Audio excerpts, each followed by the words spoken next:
Коррупция жағы енді әлі бізше онша немес әлі қалпына келген де жоқ, кішкене дамымаса. Сондай бір жағдай. Біз енді үйден көп нетпейміз, мына телевизордан жаңалық көріп отырасыз. Коррупция әлі жойылған жоқ. Тамырмен шіркін жойса, Қазақстанның өркендетті бір. Таза Қазақстанда жүрміз ғой. Тоқаевтың айтқан әр сөзі өте құнды, өте маңызды. Түбі сол бір жағына шығарады ғой. Коррупцияны әйтеуір жойылса, жастар аман болсын. Тек қана сіздердің жолдарыңыз, сіздер ғана соның бәрін оңынан қоясыздар. Міне менің айтар сөзім.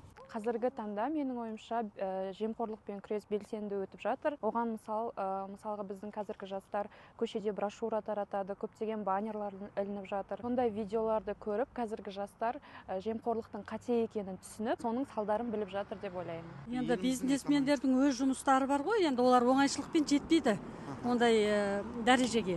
Сол үшін енді әркім, әр Қазақстанның әрбір азаматы өзі үшін жұмыс жасау керек деп ойлаймын. Енді дамитыны ол енді дамып кетер едік, әрине. Ол енді коррупция қалмай тұр ғой қазір. Шынын айтсаң, күресіп те жатырған шығар. Отдельно бөлек мекемелер бар ғой енді. Енді ол коррупция енді қалмай тұр ғой.